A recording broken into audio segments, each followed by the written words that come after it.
Good morning to you. Welcome to our Clear Channel Community Spotlight. On the program this week, we have a special program where we're going to talk about a brand new project coming to Salinas. It's a playground for all children, and joining us right now to talk about it is the husband and wife that are kind of the tip of the spear on this project, helping to get it going and working with a lot of other folks in the community along with the city of Salinas to make what's called Tatum's Garden a reality. Right now, let's say good morning to Sean Baker and Amanda Baker. Good morning to you. Good morning, Mark. Thank you so much for having us. So anyway, it's great to have both of you with us today. And by the way, we're recording this program on Thursday, April 18th, because that was the day that the official announcement was made to the community about this project. And not necessarily a ceremonial groundbreaking, but just the kind of the idea of bringing people out to the site where Tatum's Garden is going to happen. And I want to give Sean and Amanda the opportunity right now to tell the community about the project. So which one of you wants to lead? Is it mom or dad? I guess it's mom. Okay, so mom's going to talk about Tatum's Garden. Amanda, what is Tatum's Garden? Who is Tatum? What are we doing here? Well, let me introduce you to our family a little bit. We have 3 children, Olivia, who's 8, Wyatt, who is 4, and our Tatum is 2.5. Tatum was born with spina bifida and uses a wheelchair now to get around. And really the vision for creating a place like this came about on a very fortuitous day where we were on a family vacation and we stumbled upon a playground that was unlike anything we'd ever seen before. It was beautiful and it was fully inclusive. And we really didn't know they existed out there until we set foot on one and saw other children in wheelchairs playing up on the highest parts of the structure and playing with their siblings and friends. And it was very quickly apparent that this was something we needed to bring to our community. Because we had recently had some frustration going to the local neighborhood park or playground and not being able to include Tatum as readily. You know, I could carry her around the park, but she couldn't roll up to any structures if there was sand or bark, and also participate with the actual playground equipment. So seeing a place like this where there were ramps all up to the highest structures and things where she could easily reach and play with arts and crafts and things like that was really amazing. And we knew that something like this needed to happen in our community, that we represented only one family of thousands out there who maybe have a disabled or special needs child or even a special needs parent, and they have a hard time going somewhere and just participating in good, clean fun with their kids and being included. So, where was this special playground that you experienced? It was in the middle of rural Idaho in a town called Pocatello. Wow. We were on our way to Yellowstone National Park on our first big road trip as a family. And unfortunately, our son got sick in the car. We had to frantically pull off the highway, decided to blow off some steam, and Sean got on his phone and Googled the closest playground, and we just pulled up totally unaware of what we were walking into. Wow.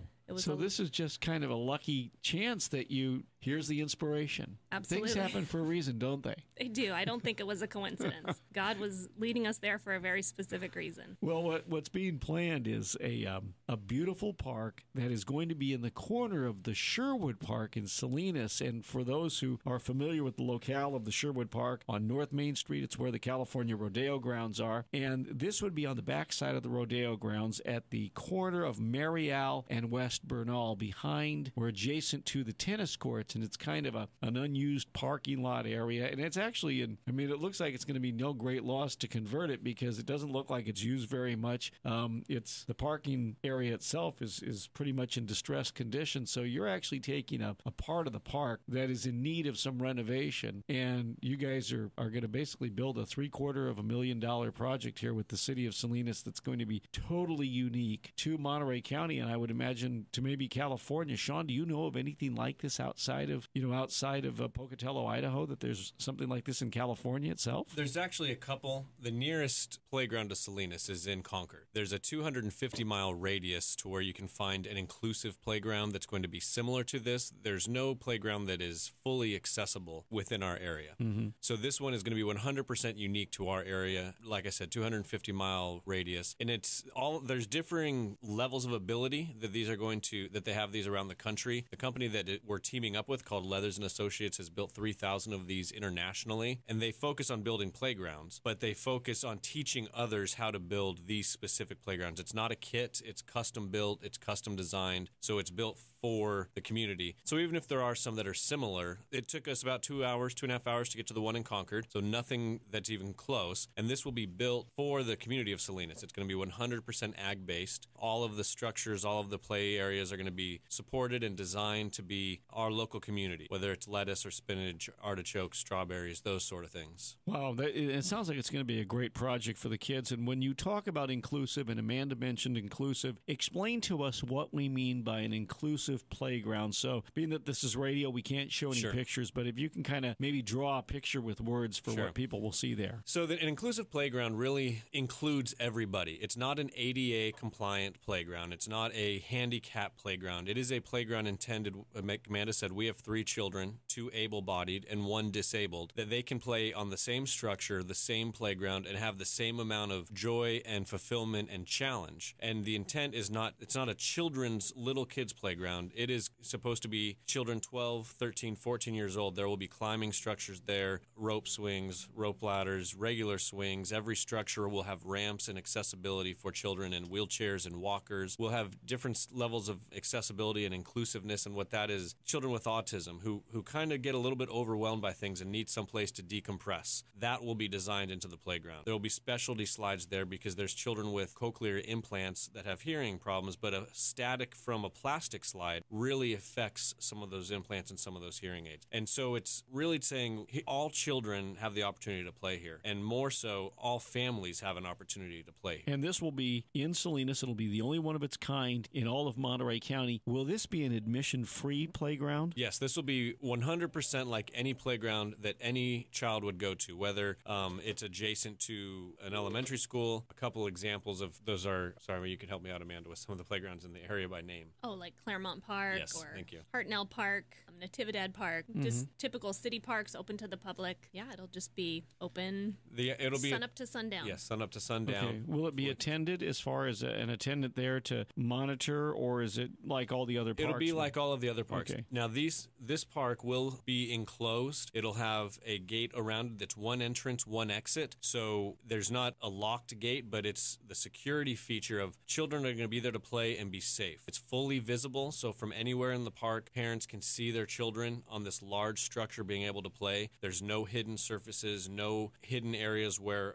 a child could get hurt and not be noticed if they were there. The intent is to allow children to be free to play and allow families to be free to let them play. And everyone is able to do it together. When we went to Concord to visit that and check out their playground up there, there was actually a father there who appeared to be a veteran who had come back from war, and he was in a wheelchair pushing his son on a swing, and it just struck us that this gentleman could not push his son on a swing in a typical playground that had sand or had bark. His child was fully able-bodied, but dad needed to be able to play with his son. Okay. And that's the inclusiveness. It's not just there's some children that need it. There's families that need this. Well, this is just going to be a fantastic project. It'll be a one-of-a-kind project for the city of Salinas, and I imagine it'll probably draw people from all around Monterey County and the Monterey Bay Area, being that the next closest park like this is in Concord. So I would imagine that you'll probably have families from the Monterey Peninsula coming over, people from South County, from the adjoining counties as well being part of this. I mean, it's going to be a busy facility, isn't it? We really do envision it being a regional attraction. You know, if we're talking about this being actually the only place of its kind in the Tri-County area, you know, we see it being a destination of really bringing tourism to Salinas and drawing families in who, you know, stay and eat dinner or spend a whole day there, have a birthday party and a picnic as well.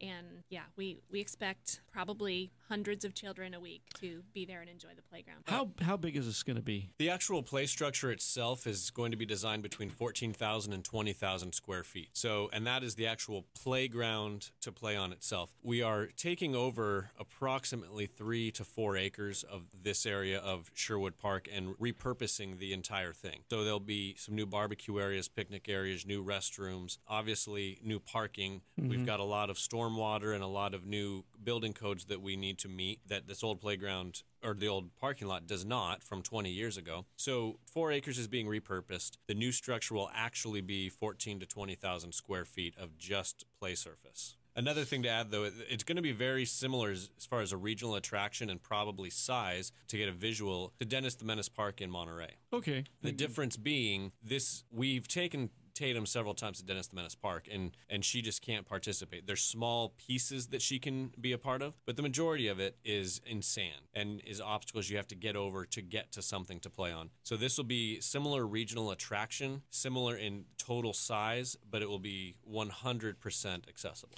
So what's the surface of the park? Is it DG, or it's not sand, it's not bark, it's not decomposed granite? Correct. The entire surface is actually called poured-in-place rubber.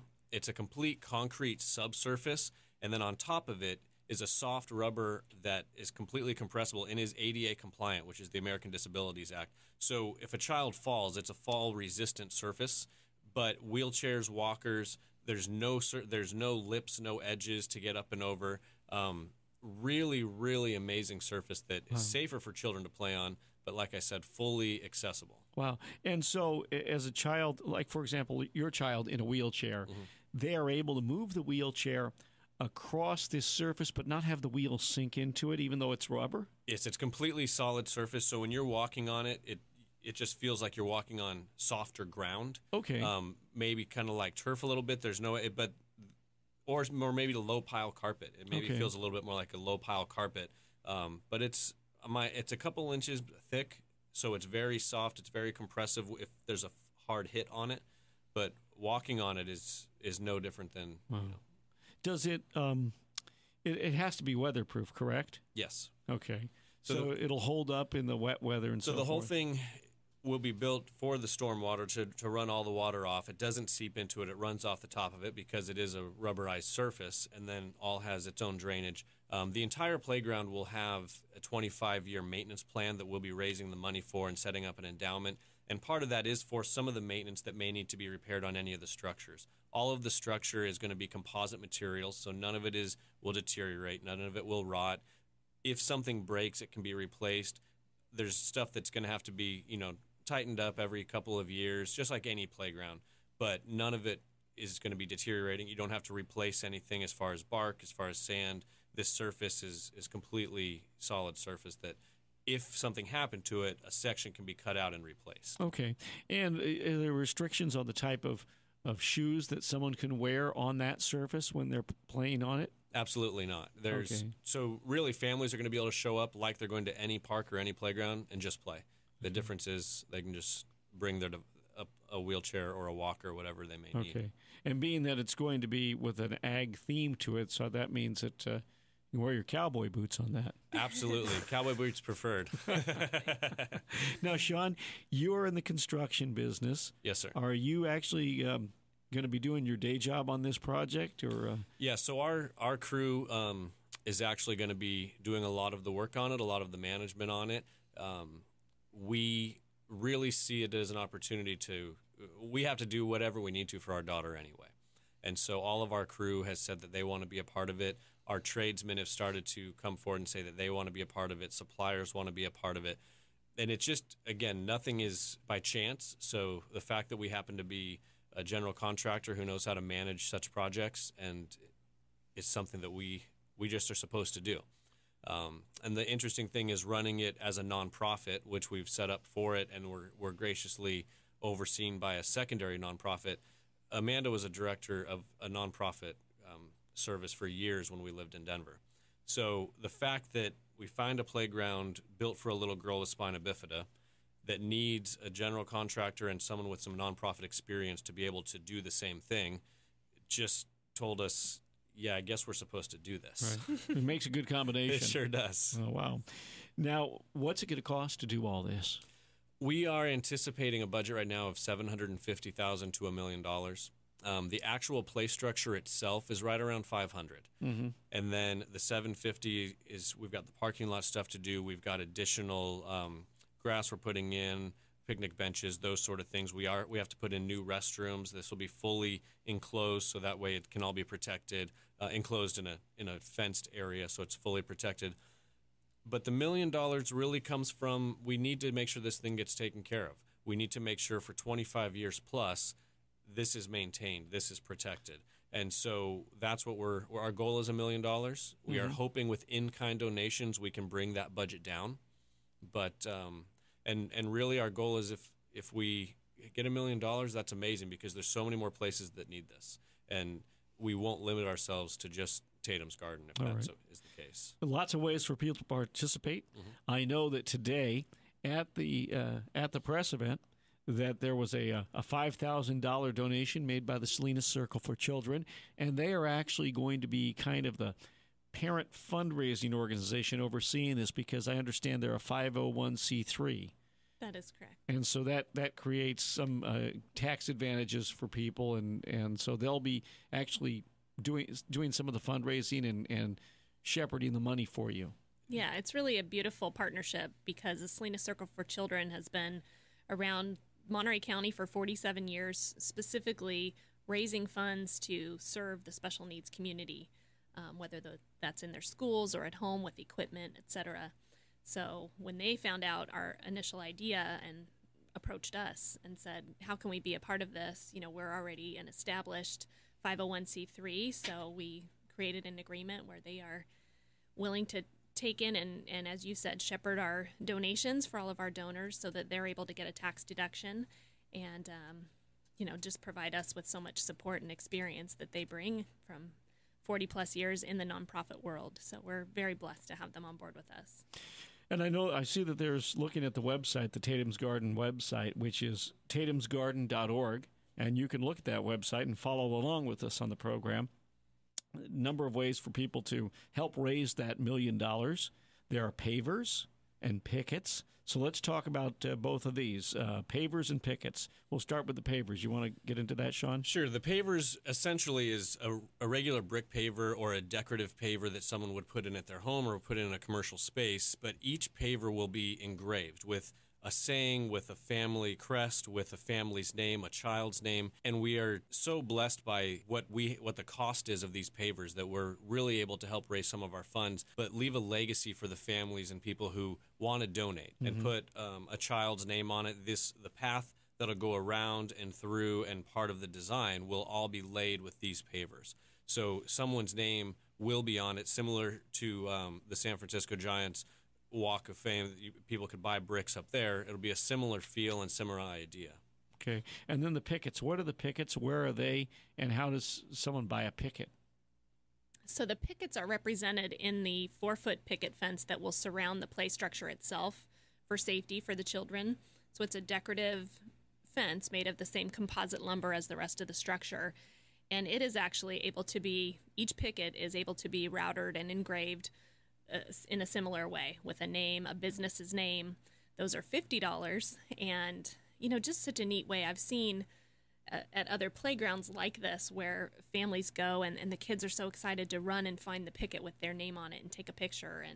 And I have a vision of walking up to Tatum's Garden here sometime in the near future and being greeted with all the names of all the families, businesses who helped to make it possible. It'll be just a really cool thing for our community to have, a walkway where you're seeing names of businesses and sponsors as you walk up, and then the whole structure surrounded by this picket fence with individual names and families and businesses who donated, donor walls, and we'll even have opportunities as we create our design here in a couple weeks to sponsor, and we'll be selling each individual component of the playground as well to help raise the funds. Okay. So someone will be able to buy and have their name be on a slide, on a swing, on a climbing wall, and all of the structures in the playground will also be sponsored and have naming rights to them too. So that makes it really fun and so much something that the community can rally around and unite with. Now, what material are the pavers and the pickets going to be made out of? The pavers they're brick materials. The pickets are a composite material, sort of like a Trex decking. Okay. As far as it's not the Trex brand, but the same sort of thing. It's all a composite, recycled, reused material that has theoretically has a 25 plus year life. Okay. So you're going to have something that's going to withstand the elements, and you don't have to constantly maintain it. Exactly. Right. The only maintenance that we really anticipate is touching up paint, tightening screws, cleaning up trash or litter that may be left there, and just wear and tear. If a slide gets overused, that's amazing. We'd love to have to replace a slide because kids used it so heavily. The poured-in-place rubber may need to be updated at some point from excessive use, and that would be terrific. We would love to have to replace something because it was so heavily used. That's fascinating. Poured-in-place rubber. Explain to me how that works. Well, it's not our expertise, so I'm going to summarize what we really think how it works. Essentially, the entire structure itself, the entire footprint gets a concrete pad. And so all of the new structure, all of the playground, all of the slides get placed in that concrete, so it's supportive. And then over the top of it is essentially poured liquid rubber that hardens or firms up, I should say, and is still pliable, is my understanding, because it is compressive. It's if you hit it with a hammer, it would, be softer that way. To be honest, how it is formed, I'm not sure. Okay. We've been told that there are some semi-local companies that do poured-in-place rubber that we are really hoping to get in touch with because we would love to have the local support on that. And that's going to be our single biggest playground component, the cost. We're anticipating the poured-in-place rubber alone to be at least $150,000 or more. And so that's something that we're really excited, actually, to figure out what our final design is going to be, because the community will help with that final design and go, okay, now we can decide how much poured-in-place rubber do we need? What does it actually cost? And let's go get it, because that's going to be a big deal. Is it poured in place in a particular color, or do you paint it afterwards? No, there's colors to choose from, and you can mix colors. You can put designs through it. Okay. It's going to be fun to see how it's done, because I don't think we even quite have the concept ourselves of what that process is, and kind of being of mechanical mind and process ourselves, we're excited to see something that we don't do every day. Yeah. So you could see like swirl patterns in it, right? You could have like one base color. Yes. But then there could be swirl patterns and all sort of like little yellow brick roads and things like that. And that is what we've seen, exactly. So a path within a path, and it's just designated by color. Yeah. Wow. Boy, that's going to be exciting for all the kids. It's going to be terrific. Project. And this is not something that will take years to build. I mean, you started today with the fundraising. Yes. And you hope to have all the money raised in this project ready to go by the end of September? We are hoping to be completed. Year. Yes. So it was September of 2012 that we found Brookland's playground in Pocatello, Idaho. So it's been about 6 months, and City Council, it's been, I think, about 2 weeks or so since City Council gave us approval to use this site. We obviously kick off today. In 4 weeks, we have our celebration day, design day, really telling everybody here's what it's going to look like. That's on May 10th. That's a Friday night, right? It's a Friday night at the rodeo. And that'll be in the rodeo room, which is under the main grandstand. It is. We are thinking we need to change rooms because that room seats 150, and there were 100 plus at the press release just today. So we're thinking we need to find a bigger room, which is terrible news. Yeah. Well, maybe the Storm House, if that's available. Yeah. Well, that's the sort of stuff that we're really looking for. We're hoping that we don't have enough space, and that we would love that. And someone throws out, hey, let's have your party here. That's just going to be a great big party. Really start major fundraising. Once we have 80% funds, and whether that's funds that are covered in pledges or it's actually cash in hand, we can schedule our build week, and we can actually start breaking ground. We can actually start doing what we need to do to get this built. And then the beginning to middle of September, we'll start having the actual build week, and it based on size, it could be a week or two, all built by volunteers. And our goal is to have this open by September 28th of 2013. Which is your daughter's birthday, right? Which is Tatum's third birthday. Okay. Wow. Yes. And what a great birthday present. Yeah, it's going to be hard to top next year. Yeah, I was wondering what will Mom and Dad do in 2014, exactly. We'll cross that bridge when we get there. Oh, my goodness. Yeah. Wow, that's really something. And how long does it take to build it? Once you get the crews out there and the poured in place and the whole 9 yards, how many days, weeks does it take? We're anticipating actual people on site 7 to 10 days. A lot of the substructure will be taken care of ahead of time, obviously. Okay. We'll have to do paving of parking lots and storm drainage and those things ahead of time. But the actual structure will be built in about 7 to 10 days. And we're requesting and anticipating around 100 volunteers per day that we will feed 3 meals a day, have daycare for their children, have activities. The volunteers will be skilled and unskilled, building this entire thing together, doing mosaic tile structures together, painting together, using power tools, and just working together as a community. Well, it's going to be exciting. It is a fabulous project, and it's a great thing for Salinas. I heard both of you talk about that today, about what you feel this will mean for the city of Salinas. And maybe if you want to talk about that, Amanda, Amanda, if you want to address that. Sure. I am a fourth generation Salinas native, meaning our children are fifth generation. And so this city means a lot to me. And I think sometimes, unfortunately, it gets a bad rap for some reasons. And I love that we are bringing something pure and positive. It's the gift of play. You can't get much better than that. Bringing families together, giving them a place that is safe and secure, where everybody's included. As we researched ideas for locations initially and where we wanted this to be, my heart kept coming back to the city of Salinas because this is where I was born and raised, where my grandparents went to high school. It means a lot to me that the city itself, the Public Works Department, and Mayor Gunter really got behind us from the beginning and said, we want this in our city. Something positive and hopeful for us all to rally around together and just have a beautiful showpiece too. Something that is a regional attraction for our city, bringing tourism here, bringing families here. I just think it's a beautiful gift that we hope that we can give to the city and have it literally be enjoyed for generations. Talk about the site selection of Sherwood Park. Why Sherwood rather than, say, Creek Bridge Park or Natividad Creek Park or Central Park? How did you end up settling on not Natividad, but how did you end up settling on Sherwood Park? To be quite honest, we were going for no. We went to several places. We sort of opened the doors and said, this is what we want to do. We went to county people, private property. We were just looking for someone to say yes, and every time we got a no, we sort of went perfect because the yes is out.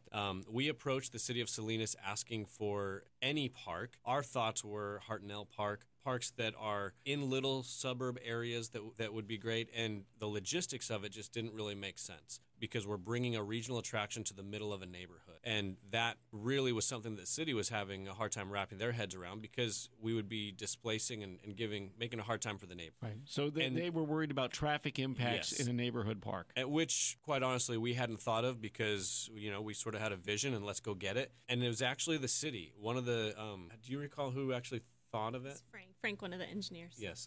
Frank just said, what about that corner of Bernal and Marial? And there's about 4 acres. It's essentially an abandoned parking lot. It rarely gets used. The gates never get opened. And so we sat with Public Works and we put Google Earth up on the computer screen with everybody and zoomed in on it, and everybody just went, wow, this could be great. And the only thing we had to do was talk to the rodeo committee about their use during Big Week and how they used that as overflow, and they just went nuts and said, not only is this okay, but we're also on board. And so we just realized we struck a chord. Who in this area doesn't know where the Salinas Rodeo is, the California Rodeo? So many great things happen there between Boys and Girls Club, Storm Fieldhouse, the new football stadium that's going in, the Atlantic Little League is there, the tennis courts are there, the community pool is there. The more we talked about it, the more we just thought this entire area is for the community and it should really be here. And the traffic impacts aren't going to be that noticeable because it's in a heavily trafficked area to begin with. It's centrally located. It's close to freeway exits, so it works out well for people wanting to come from either all over the city or all around the region, I guess. And we really actually think when you are driving north on 101 and you can look out over the Carr Lake area, you will actually be able to see the structure from 101 as you're coming into town before you would get off on Main Street, because that's it's elevated, it's going to be visible from that area, and the structure is going to be 2 or 3 stories tall in some areas because that's the design that's going to be there. So